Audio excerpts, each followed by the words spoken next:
Não existiu uma única época no mundo em que houve uma narrativa. Os cérebros femininos e masculinos, eles são muito mais parecidos do que diferentes. Sim, eu sei que o machismo existe, eu sei que o racismo existe. Perfeitamente eu sei tudo isso. Mas e o que eu faço com isso? A melhor forma de você se posicionar no mundo é a partir da sua praxis, a partir do que você faz, mais do que você fala. Eu venho já me questionando já faz um tempo se eu estou sendo pai para mim ou para os meus filhos. Que tipo de ser humano, na verdade, os meus filhos estão vendo quando olham para mim? Um papai legal ou estão vendo um homem nas suas complexidades, enfrentando os seus demônios, também tentando sair adiante? Olá, bem-vindo, bem-vinda, bem-vinde ao Alma Masculina, conversa sobre masculinidades. Eu sou Paulo Azevedo e conto com a parceria de Conrado Góes, Glaura Santos e Vitor Vieira. Para você que já nos acompanha, muito obrigado pela sua companhia. Na verdade, esse é o nosso espaço na podosfera. Essa é a nossa resistência afetiva para escutar de dentro para fora, para refletir, gerar ideias e abrir diálogos sobre as masculinidades e suas diversas maneiras de estar no mundo hoje para encontros mais viáveis para todo mundo. Se você está nos ouvindo pela primeira vez, siga e avalie o nosso perfil no Spotify ou no seu agregador de podcast preferido e confira as muitas conversas que trazem visões diversas das masculinidades. E também acompanhe as dicas nas nossas redes sociais, Facebook/Almasculina Podcast e no Twitter e no Instagram, @Almasculina, e se inscreva no nosso canal no YouTube.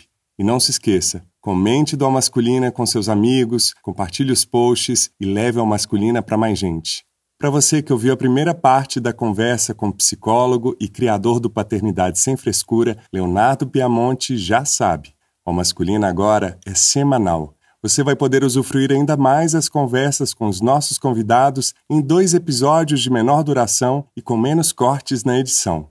Assim, estamos mais perto de você todas as semanas. E para que o Alma Masculina continue no ar, precisamos da sua colaboração. Iniciamos uma campanha de financiamento coletivo que traz benefícios exclusivos para os nossos apoiadores. Acesse www.catarse.me/almasculina e saiba mais. E por último, um convite para você conferir de onde estiver. Até o dia 28 de fevereiro, somente aos sábados e domingos, estou em cartaz online e ao vivo pela plataforma Simpla-Zoom com a versão do espetáculo Heróis, episódio música da trilogia solo, dirigido, escrito e interpretado por mim, com co-direção de Ana Paula Cansado e realizado pela sua companhia. Será um prazer contar com a sua presença nessa plateia virtual para conferir esse trabalho feito por mais de 20 talentosos e apaixonados artistas que trata de muitos dos temas que abordamos aqui no Masculina, como a vulnerabilidade e a necessidade das masculinidades de performar um herói. Para saber mais e garantir seu ingresso a preço popular, siga no Instagram @suacompanhiateatro. Te espero lá. E já começamos essa segunda parte com a pergunta do nosso convidado do último episódio de 2020, o profissional de marketing e criador do Sonhei Ser Pai, Felipe Pontual, para o nosso querido Leonardo Piamonte. Fala pessoal, tudo bem? Querido Paulo, Léo, ouvintes da Masculina, estou muito feliz de estar aqui mais uma vez, dessa vez podendo trazer uma pergunta ao nosso convidado Léo. Acompanho a trajetória dele já há algum tempo, tive a oportunidade de estar em 2 edições do evento Pai, organizado pelo Papo de Homem, nos quais o Léo era um dos participantes, então estou muito feliz de estar aqui. Léo, sei que você, enfim, tem uma bela experiência aí na participação de diferentes grupos e debates sobre paternidade, sobre masculinidade, e eu queria te trazer não é uma dúvida, mas te pedir conselhos mais práticos em relação a como incentivar e estimular essa prática desse debate. Eu tenho muito a sensação de que é fácil a gente debater sobre masculinidade, sobre nossas vulnerabilidades, com os nossos amigos que já estão acostumados a falar sobre isso, que concordam com a gente. Mas eu vejo que existe uma barreira muito grande da gente levar essa discussão para outras pessoas, da gente ampliar e estourar mesmo a nossa bolha de como falar sobre ser homem, sobre ser pai, para outras pessoas que não estão acostumados com esse tipo de debate. Queria saber se você tem algum conselho ou qualquer dica mais prática de como a gente pode ampliar mesmo essa conversa, de como eu posso criar ou buscar esses grupos e de alguma forma poder abranger mais gente nessas conversas. É isso.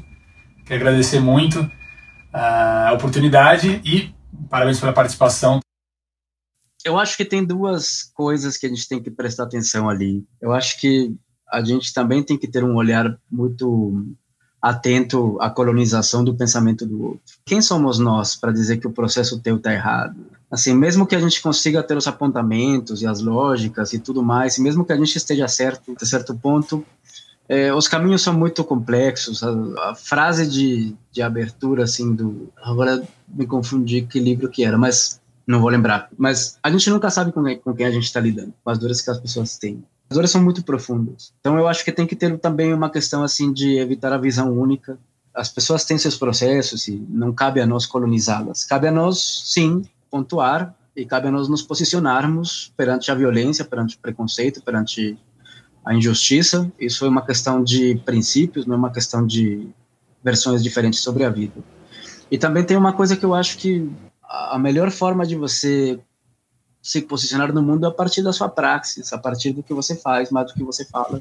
A gente pode ficar anos discutindo se o homem tem ou não uma visão hierárquica sobre a família, o pai deveria punir ou não deveria punir, enfim. Acho que são discussões que, mais do que discutir com outras pessoas a respeito disso, levar como se fosse uma verdade, um conhecimento que as pessoas não têm, acho que é uma questão de você fazer a sua praxis, de você... se uma pessoa não está disposta a te ouvir, bom, é isso, fazer o quê? Caímos um pouquinho nesse lugar do colonizador, do pensamento do outro. E como eu te falei, as narrativas sempre são conflitantes. Desde sempre na humanidade, as narrativas foram conflitantes. Não existiu uma única época no mundo em que houve uma narrativa. As pessoas tinham dúvidas de como matar mamutes, se era melhor empurrar pelo barranco, ou era melhor enfrentar ele. Assim, sempre teve esses conflitos. Não cabe a nós resolver isso e pensar numa sociedade, aí sim, utópica, em que todo mundo está... né, no mesmo pensamento da gente. O fato de você vencer os espaços íntimos, propor essa primeira fase de revolução social, que existe uma outra realidade, e essa outra realidade é perfeitamente possível, e tentar fazer da sua luz um reflexo, sabe? Mais do que você levantar bandeiras e... enfim, querer colonizar o outro é uma questão de você com você mesmo, no fim das contas. Sempre é. O outro é uma representação. Por que te incomoda tanto que o outro pense assim? Porque você não quer pensar assim. Porque você quer se diferenciar. Então, entenda o outro como isso. É um reflexo seu. Só o silêncio agora, gente. Eu não tenho mais nada a falar. Tem uma coisa na fala do Felipe que eu entendo, e eu já passei um pouco por essa fase, e às vezes ela vem também. Ultimamente a gente vê que a estupidez se prolifera com muita velocidade. Né? As fake news, as redes, o tribalismo masculino tomando congresso nos Estados Unidos, toda a ignorância e difamação da ciência no Brasil, enfim, tudo isso que a gente vê, eu acho que é disso que o Felipe está falando um pouco também. Que não é nem colonizar ou impor uma nova seita, um novo pensamento, mas é de quase contra-movimento a esse movimento que veio com tanta força e é tão violento. Como fazer uma colonização ou uma apresentação afetiva desses conceitos que a gente tem descoberto, né, há tão pouco tempo. E você respondeu muito bem, sendo. Mas eu entendo a frustração, e eu entendo a raiva, e entendo tantas coisas. É um sentimento inevitável, assim. Mas que também só é possível ver as cenas de barbárie que a gente tem visto, e o descaso todo que a gente tem visto, porque existe o outro momento, né? Porque existe um outro lado. Politicamente também ocorre a mesma coisa. Só é possível a gente ter um presidente como o que a gente tem, porque existiram outros movimentos anteriores que permitiram que o pêndulo fosse para o outro lado. Então, de novo, eu acho que é uma questão de você alinhar a sua narrativa com a sua existência. Tudo bem, convenci um cara que bater no filho não é legal, mas eu continuo interrompendo as frases da minha mulher. O que me interessa? Vencer um argumento, vencer uma discussão, ou alinhar a minha existência com uma narrativa?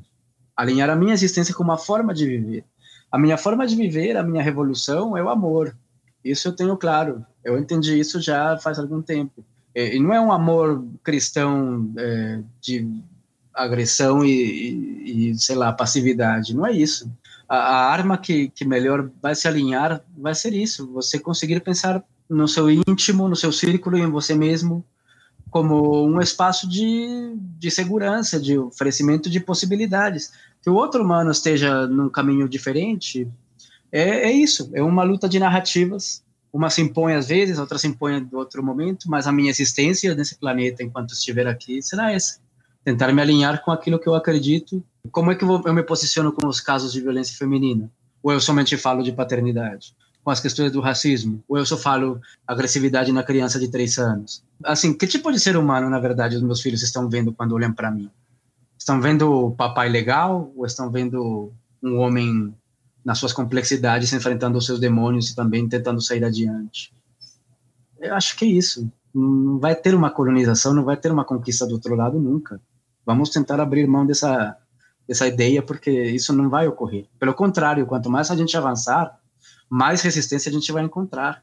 Esse é um processo normal da humanidade. E nessa espiral, em algum momento a gente descobre alguma coisa que nos faz crescer. E eu acho que esse é um caminho de desenvolvimento. Eu acho que esse é um assunto que a gente pode discutir e normalizar o amor entre homens, o afeto entre homens, e o toque e o carinho, não como um parceiro de lutas, não como um brother da trincheira, não como um camarada, como um cúmplice, não. Acho que eu tenho encontrado nesses caras que estão ali e muitos outros, e em ti agora, nesse momento curto nosso, tenho encontrado isso, vontade de, sabe, de te contar, de te expor, de te ouvir, de te sentir, realmente seria transformador, a gente normalizar o carinho e o amor sincero entre homens. Tô nessa com você, Léo. Eu sei que a amizade a gente não pede, que a gente vai conquistando e acontecendo, mas, gente, bora ser amigo, Léo. Me arruma uma casa lá em Medellín, ou Bogotá, ou Cartagena, para poder ficar quando tudo isso passar, porque eu quero voar, gente. Vamos colar no recreio juntos. Por favor. Aspas. Lembro do parquinho cheio de crianças pequenas que costumava visitar antes da pandemia, quando meus meninos eram menores. O parquinho sempre me levou para um pensamento. Por que as nossas crianças, que brincam agora indiferentes com gravetos, folhas e baldinhos de areia, que pulam, correm e se sujam por igual, daqui a pouco vão se distanciar entre eles, segregando meninos de meninas? Por que estas crianças vão, em dado momento, divergir nos seus interesses, nas suas condutas, nas suas convicções sobre o que podem e não podem, na sua noção de cuidado, de diálogo, de empatia, de competitividade, para finalmente se tornarem adolescentes e posteriormente adultos que, dando quase razão a livros baratos e pseudocientíficos de autoajuda, parece que vieram de planetas diferentes? Por que aquela menininha que brinca com o gravetinho lá, daqui a pouco será mais solicitada nas tarefas do lar que o menininho do balde? Por que o menininho do balde entenderá daqui a pouco que a vida é uma eterna e inútil concorrência com outros menininhos para ficar à frente deles e atrás de tantos outros em um labirinto infinito que promete fama, glória e acesso livre a mulheres que outrora brincavam com ele no parquinho? Será que ele vai se matar aos 17 anos por um desamor? Será ele capaz de matar a sua ex? Por motivos muito complexos que não caberiam num único texto, esse nosso menininho deve criar, ao redor dos seus 4 anos de vida, uma forte tendência a se identificar com outros menininhos e, por caminhos sociais muito rudimentares, pode vir a rejeitar aquilo que não faz parte do seu grupo identificado. Esse processo, que os manos chamam em inglês muito elegantemente de in-group, out-group bias, que não é mais do que eu enaltecer as características e os membros do meu grupo, ao mesmo tempo que reduzo e rejeito as características e os membros de outro grupo concorrente. Assim, o nosso menininho irá se interessar mais por outros meninos, se divertir mais na companhia deles, admirá-los. Ele deverá ter apenas ídolos masculinos e se espelhar em figuras masculinas exclusivamente. Mas não só isto, ele também irá rejeitar, menosprezar e tentar se distanciar ativamente daquilo que remete ao outro grupo, isto é, as meninas e o universo feminino. Na nossa sociedade, em que as meninas são mais solicitadas nas atividades do lar, mais treinadas para exercer o cuidado com ela mesma, cabelos, unhas, roupas, e com os outros, bonecas que precisam ser alimentadas, trocadas, carregadas, não surpreende que sejam os sentimentos, os afetos e as emoções, partes estruturantes do domínio feminino, junto com o cuidado, a empatia, a solidariedade e a cooperação. Artigo Por que suprimir as emoções faz dos homens as principais vítimas de suicídio, de Leonardo Piamonte, publicado no site Papo de Homem. É muito chique ter o aspas de um nosso convidado, gente. Eu fico... Fala aí, Léo. Explica aí, Léo. Me emocionei demais. Que lindo. Eu tinha tido a experiência de um texto lido, assim. Fiquei muito tocado, fiquei muito feliz de te ouvir lendo. Eu vou te mandar, então, a versão na íntegra desse texto, porque ele me tocou muito, Léo, porque eu me vi esse menino entendendo por que a menina tinha que largar o graveto, e eu não entendo isso até hoje. E também fui percebendo que muito do universo dessas meninas, e eu fui cercado delas na minha infância, dentro de casa também pelas minhas irmãs, pelas minhas primas e pelas vizinhas, essa necessidade de apartamento desse universo feminino, né? Esse lugar da sensibilidade e essa blindagem emocional que ainda me custa muito diluir, sabe? Eu queria saber como é que você está vivendo ou viveu esse reconhecimento dessa blindagem, dessa dificuldade de lidar com os afetos. Isso é um processo muito louco, porque basicamente é trocar o pneu do carro com o carro andando. É muito complexo, porque a gente tem hoje evidência suficiente, ampla, grande, muito bem validada, que o nosso cérebro, cérebros femininos e masculinos, eles são muito mais parecidos do que diferentes.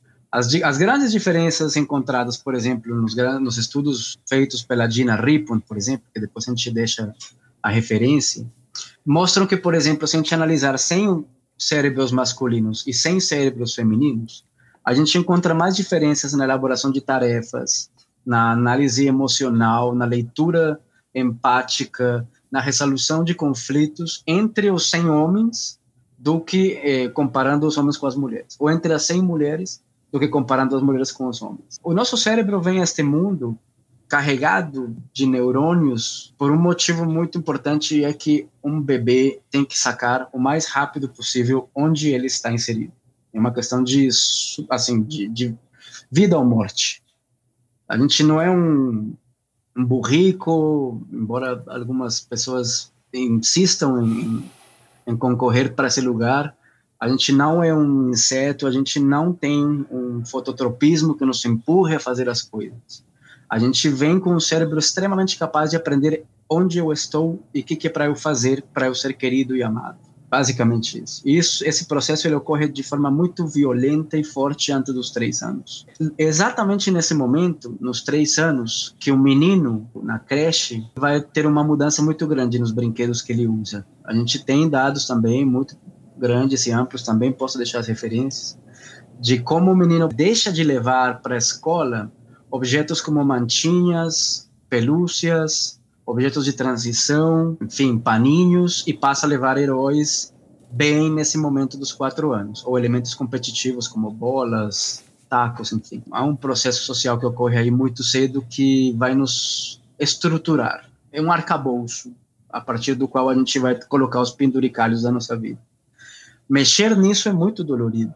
É muito dolorido. Por isso me surpreende muito a fala de conseguir, porque eu acho que o grande desafio não é nem você ser consciente dos processos. Acho que ser consciente dos processos é uma coisa que vem muito rápido, sabe? Que os matemáticos chamam isso de curva assintótica. Você aprende muito rápido em pouco tempo. No começo tem muita coisa, uma grande diferença, mas depois o crescimento é tão ínfimo e tão pequeno que parece que não cresce. Quando a gente começa a discutir questões, começa a se questionar, começa a ler, começa a ouvir, começa a perguntar, eu acho que a gente tem sacadas grandes. O que fazer com isso, eu acho que é o grande desafio. Sim, eu sei que o machismo existe, eu sei que o racismo existe, perfeitamente eu sei tudo isso. Mas e o que eu faço com isso? Aqui, dentro, quando ninguém está vendo, sem ser um exercício de vaidade, sem ser um exercício de performance, como é que eu aprendo a fechar a janela e me olhar no espelho? Como é que eu aprendo a deixar de olhar para fora e olhar para dentro, né? Que é uma parte da introdução do teu podcast. Como é que a gente vai fazendo essa mudança? De dentro para fora dessa vez. Paulo, eu acho que essa é a grande experiência da vida. Mais do que você, sei lá, sacar as coisas, acho que você colocá-las em prática quando ninguém está vendo. E o que tá pegando para você quando você tá fechando essa janela, Léo? Eu acho que eu tenho grandes questões emocionais muito mal resolvidas. Acho que eu sofro bastante com uma perspectiva egoísta sobre o mundo. De alguma maneira me coloco no mundo ainda como uma autoridade que deve ser respeitada, e quem não me respeitar assim, é porque não entendeu meu valor ainda. Tenho grandes problemas para ouvir, assim, é uma confissão muito louca de fazer, vindo de um psicólogo. E vindo precisamente desse lugar, de que não tem processos acabados. Eu tenho problemas para ouvir, tenho problemas para me relacionar com a dor do outro, entender a individualidade dos meus filhos, não medir eles pelas minhas réguas. Tenho problemas de ansiedade, de tédio, assim, inúmeros. Eu poderia ficar a noite inteira aqui elencando coisas. E é isso, ser consciente das coisas não me faz uma melhor pessoa. Me faz estar vivendo a vida dentro de um veículo, vendo pela janela. O lance é pular do trem, se esfolar todo, saber que você vai perder algumas coisas de repente pela sua própria responsabilidade e que possivelmente com alguma sorte você encontre alguma resposta que seja útil para sua vida. Nossa, na hora que você vê alguma grama no caminho, você me dá um toque que eu pulo com você, porque eu tô exatamente nesse momento. Nossa, tentando lidar com a ansiedade, o tédio, numa crise profissional enorme, e eu tava aguentando a pandemia até aqui, sabe? Mesmo com o humor que eu vejo que você tem também, e eu ouço e morro de rir com seus comentários lá no podcast, tem hora que o humor acaba, né? Que você fala, putz. E isso é uma coisa que eu também tenho revisto bastante, porque o humor é um quarto para onde correm os nossos medos, né? Os nossos anseios, assim, e nossos preconceitos, nossas brutalidades. A gente valida muito da nossa violência a partir do humor.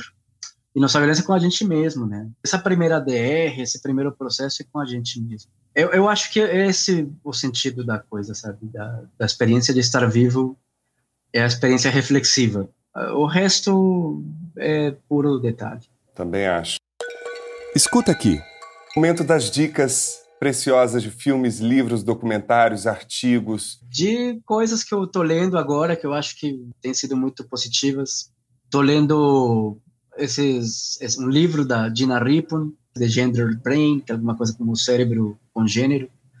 Acho muito importante um livro de uma autora que se chama Cornelia Fine. O livro está traduzido em português, é muito barato, e se chama Testosterona Rex. Acho um livro muito legal. E acho um livro necessário também, um livro da Evie Rodsky, que se chama Fair Play, Técnicas para Distribuir a Carga Mental Dentro do Lar. Gosto desses 3 livros.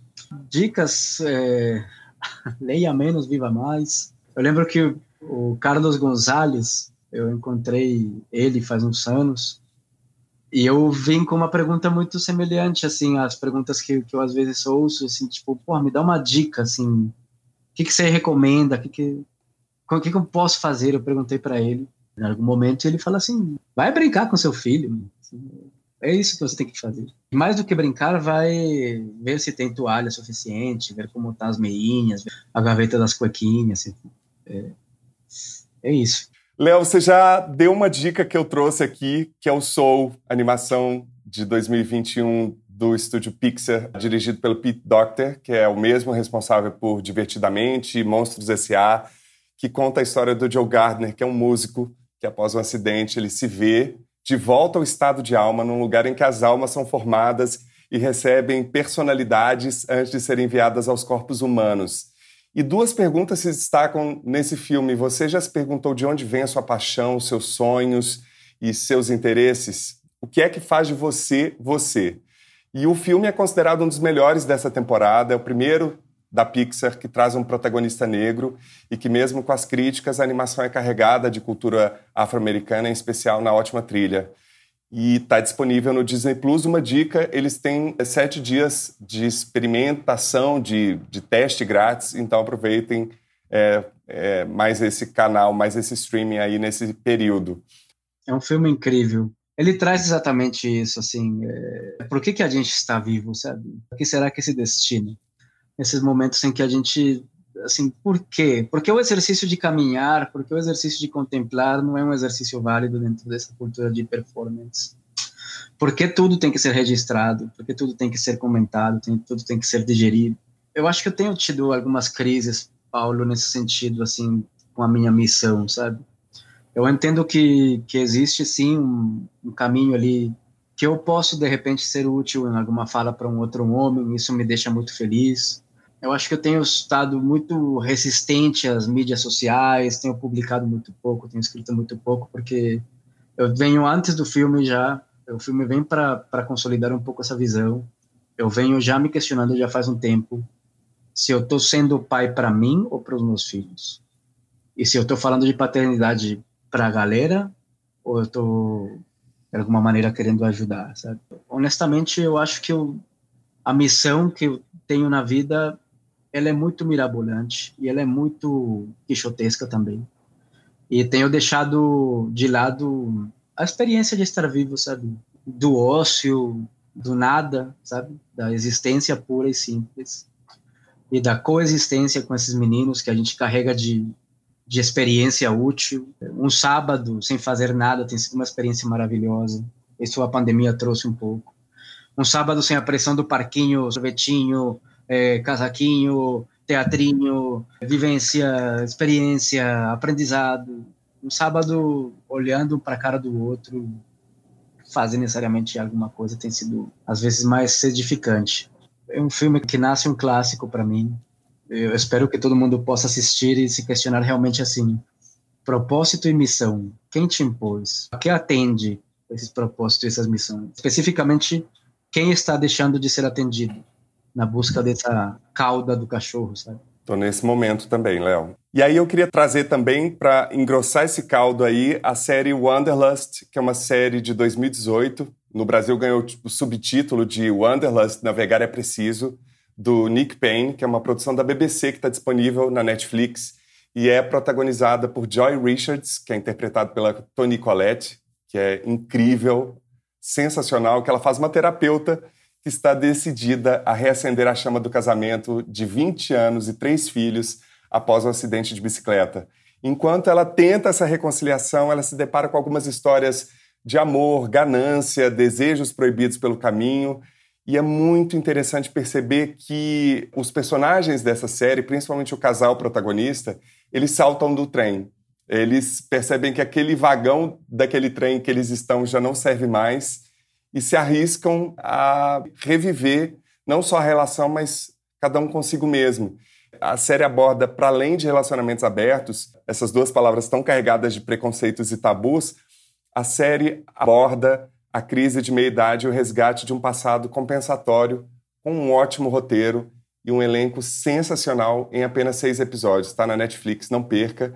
Agora, um pouco mais dramático, eu queria trazer essa dica de um filmaço que eu assisti também nesse começo de ano, Pieces of a Woman, de 2021, desse ano, uma produção dirigida pelo Cornel Mondrukutsu. Eu não vou saber falar o nome desse diretor, mas o filme foi premiado no Festival de Veneza, conta a história de Marta, que é a sensacional Vanessa Kirby, e o Sean Carson, interpretado pelo Shia LaBeouf, que está envolvido em 1000 polêmicas por conta de violência doméstica, enfim, mas isso não apaga todo o potencial e a discussão do filme, que traz um drama visceral sobre um casal que está devastado pela perda de um bebê e precisa superar o luto e outros obstáculos para voltar a viver. E vale ressaltar que toda a intensidade que está ali no filme e essa grande angústia que a gente sente transmitida pelos personagens, veio de uma experiência real da roteirista, que é a Kata Weber, que é casada com o diretor do filme. São diversas as variáveis colocadas ali, com uma delicadeza impressionante, e não sei se você já ouviu falar desse filme, mas ele tem um plano de sequência inicial de 20 minutos, que é de tirar o fôlego. Assistam, está disponível na Netflix.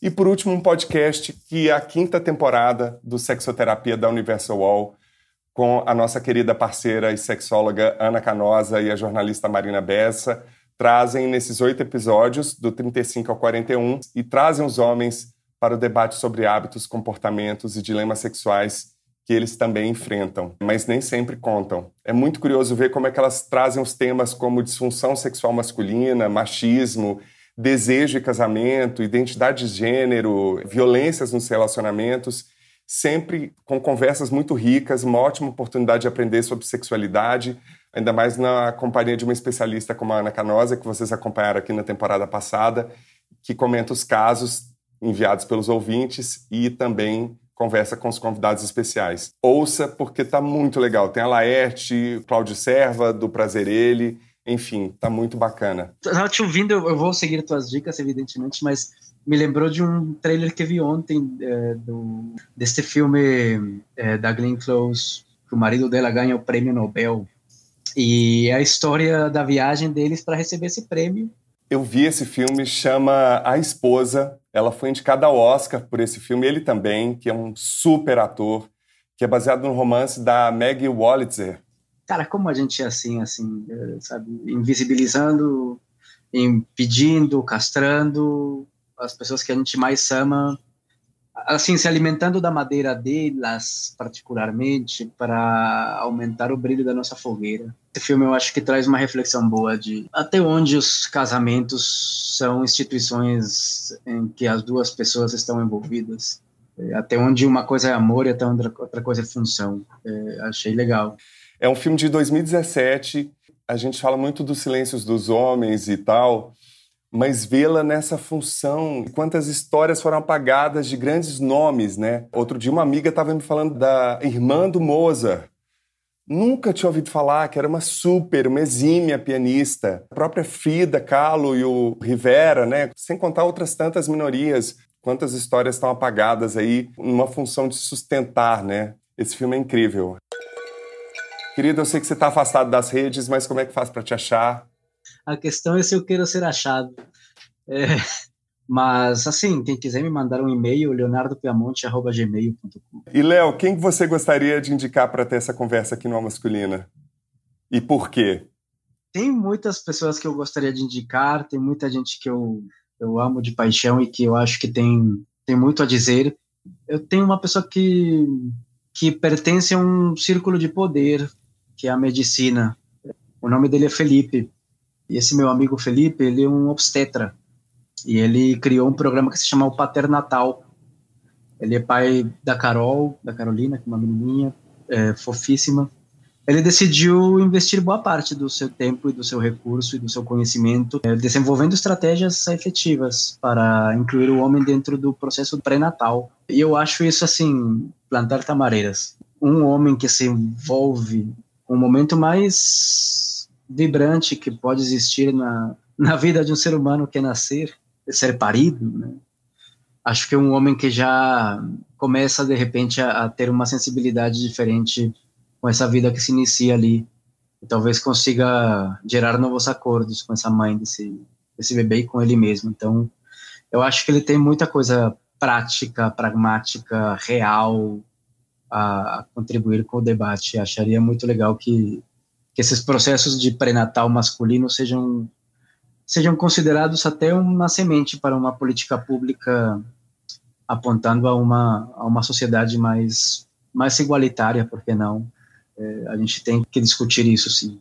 Ainda mais de um tema que os homens são tão distantes ainda, né? Mesmo que a gente veja toda essa onda de discussões e articulações sobre a paternidade, ainda pensar em gravidez, puerpério, né? Como se dá o sexo com seu parceiro ou parceira nesse momento tão potente e que exige uma nova reconfiguração de todos os laços dentro de um círculo de convivência, né, e de relacionamentos. Vai ser um prazer receber ele aqui.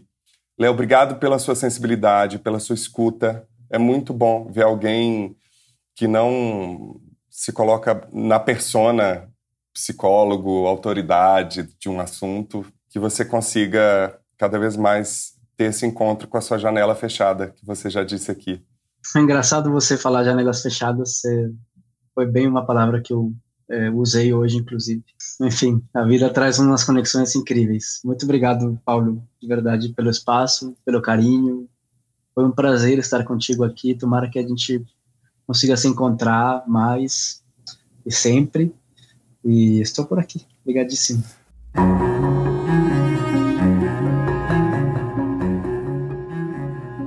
Continue essa conversa por meio do nosso site.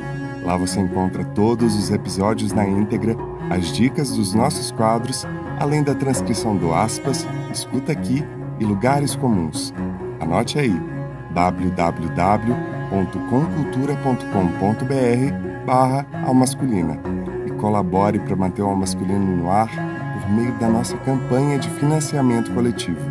Saiba mais no site www.catarse.me/almasculina. Continue nos enviando mensagens, comentários e compartilhe a Masculina nas redes. Gostaria de agradecer muitíssimo a todas as pessoas que colaboraram, em especial aos nossos convidados Leonardo Piamonte e Fábio Mariano da Silva. E também não posso deixar de agradecer Ismael dos Anjos, Felipe Pontual, Soraya Azevedo e quero mandar um abraço para todas as pessoas que acompanharam a gravação ao vivo deste episódio pelo nosso canal no YouTube. Não perca as próximas. A Masculina fica por aqui e é feito graças a Conrado Góes na trilha sonora original e mixagem @conza01, Glaura Santos na identidade visual e arte @Glaura Santos, Vitor Vieira nas fotos @Vitor Vieira Fotografia e eu, Paulo Azevedo, na idealização, roteiro, edição e apresentação @Paulo Azevedo Oficial. Esse podcast é realizado pela Comcultura. E você que nos deu o prazer da sua companhia até aqui, muitíssimo obrigado e até a próxima semana.